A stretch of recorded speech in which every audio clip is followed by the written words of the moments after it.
Hello again, YouTube. It's Wednesday, November 3rd, 3:03 p.m., 2021. Just walking out of Yellow Cab. You know, and the reason I hadn't gone down there is I didn't think that would, I didn't think it would work out, and it didn't. But at least now I can say I tried. So... Yeah, third question on the, wow, this is quite the bus stop.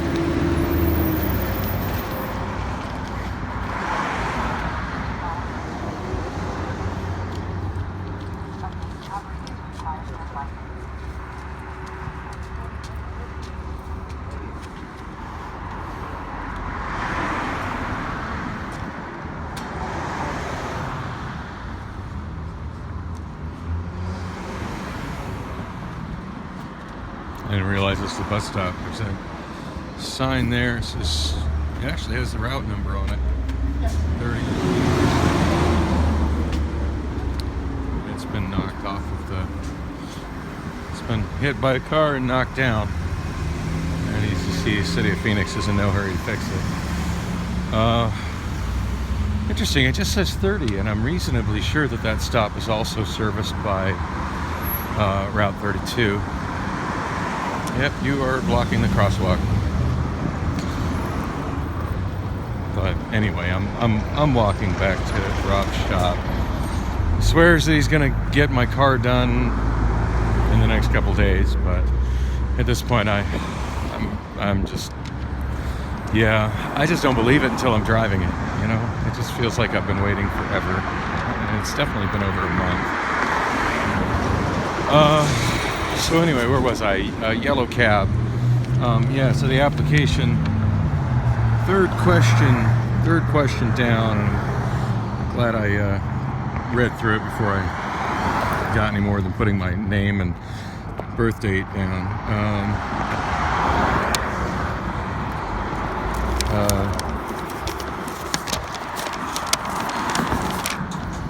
Third question down. Have you ever been charged with an at-fault accident, DUI felony, or any criminal charges in the past 10 years? And I had the 2 at-fault accidents last summer. And it just says right here, if you checked yes, then at this point we'll not be able to contract with you until the disposition has been over 10 years. So I won't be able to be, unless their policy changes, I won't be able to be a cab driver until I'm for Yellow Cab again, until I'm 61 years old. So that's kind of frustrating, to say the least.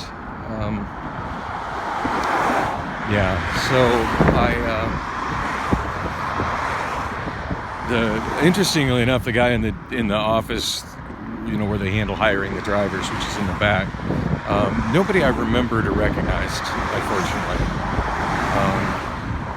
And I was kind of hoping I'd see some people I knew that would be willing to kind of pull some strings for me, but those days are sadly long gone for me.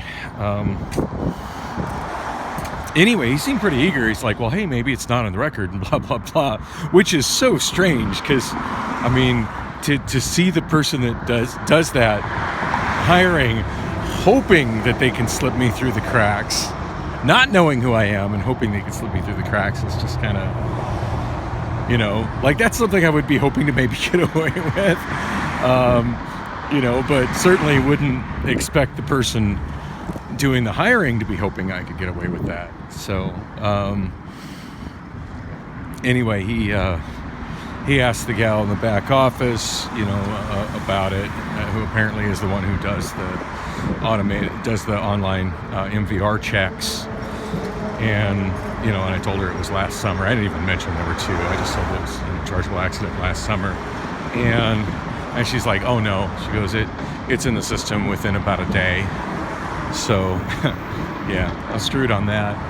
And then of course, after that, his response was, well, maybe you should try VIP taxi. And I'm like, yeah, I was in a VIP taxi when I had the accident. And he's like, oh, he just had this like ouch on his face.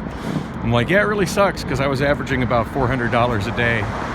And my knowledge of the streets is extensive. I can navigate more efficiently than any of the GPS algorithms. He's like, really? I said, yeah, just name a street, any street. I can tell you the 100 block. And he just randomly named one, and I gave him the 100 block of it. And told him specifically where we sat, and he's like, that's really impressive. He goes, I'm sorry. He goes, they just this job doesn't tend to attract the most savory people, and so they've had to kind of up the standards on who we take. I feel like I'm pretty quality, but obviously it's a matter of zeros and ones, and I got a 0 where y'all need a 1. And I said, well, how about the dispatch officer looking for people in dispatch? And he said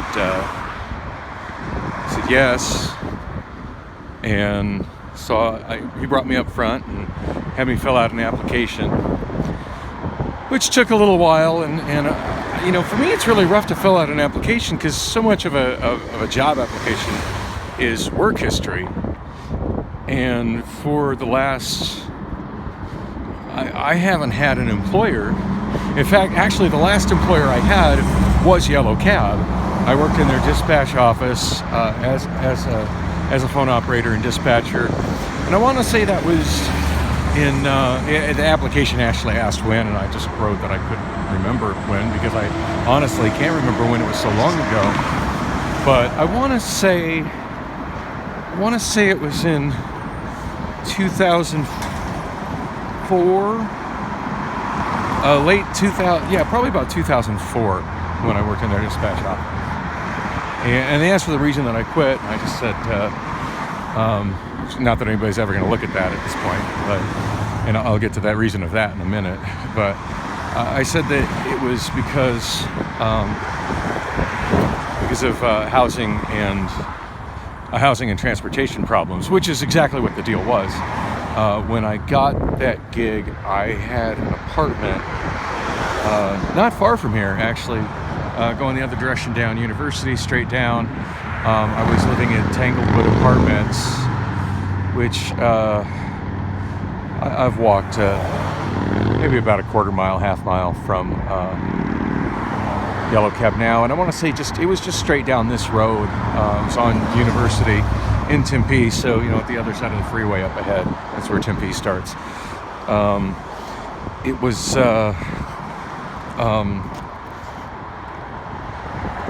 I want to say less than 2 miles down University. And there's a bus that runs fairly frequently down University that easily got me to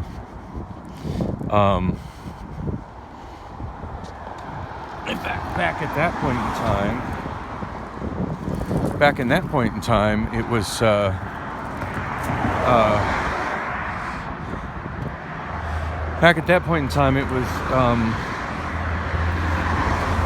the Red Line, if memory serves, the Red Line went down University back then, which ran super frequently.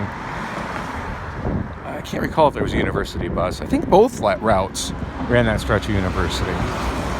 If memory serves, the Red Line ran down University very frequently, and then the University bus ran down that stretch of University in addition to the Red Line. The Red Line turned and went north on the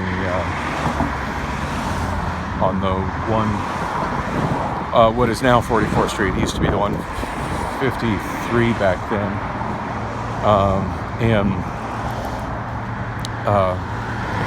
And then the University bus kept going down University like I am right now. But yeah, for the 2 mile stretch that I went, both those routes went. So transportation was not a problem. I mean, there was constantly a bus to get me to work and to get me home from work. But then what happened with the roommate situation was, and at this time I was fighting really hard for custody of Allison, and I had her 3 days a week, and she was still very much a baby. She was 2, maybe 3 years old.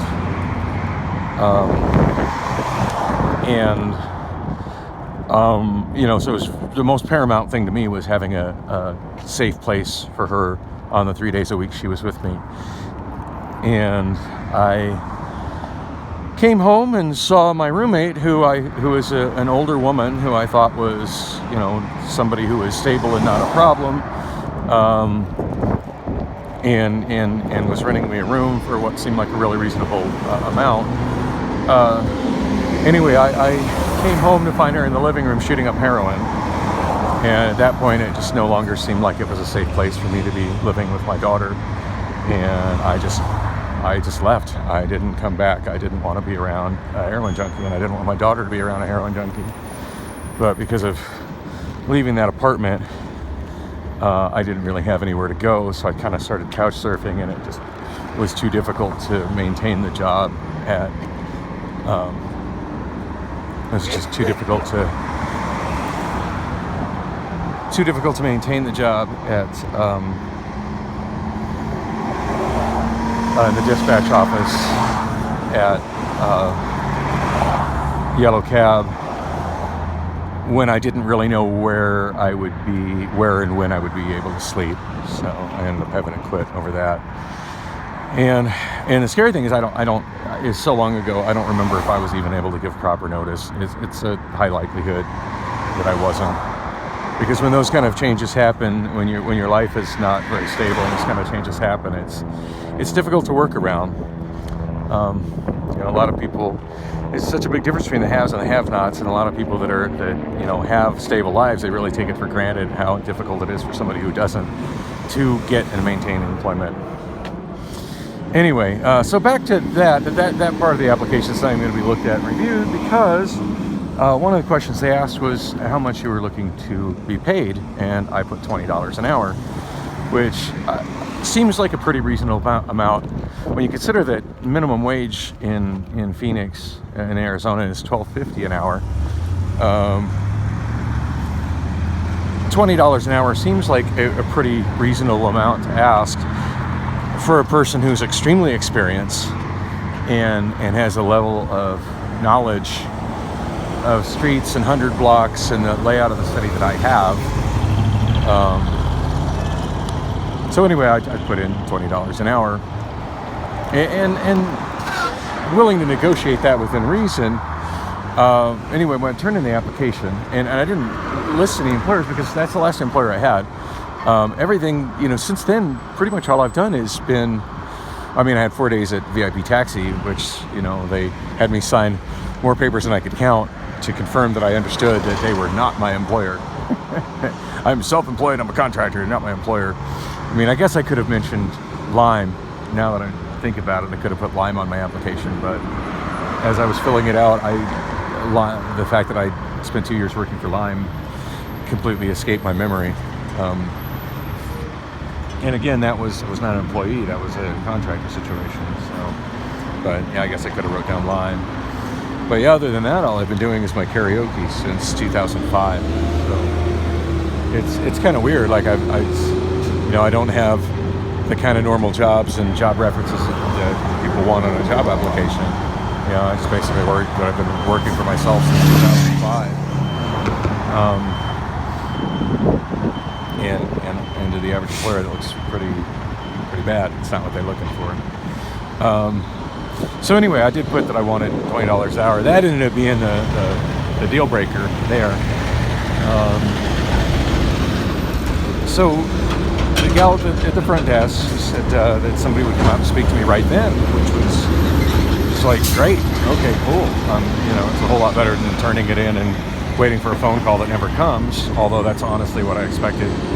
In my head, that's what I was prepared for. I'm like, well, I came down here, I'm here, I'm going to fill out the forms. I expect to never hear from anybody, but what the hell ever, at least I tried.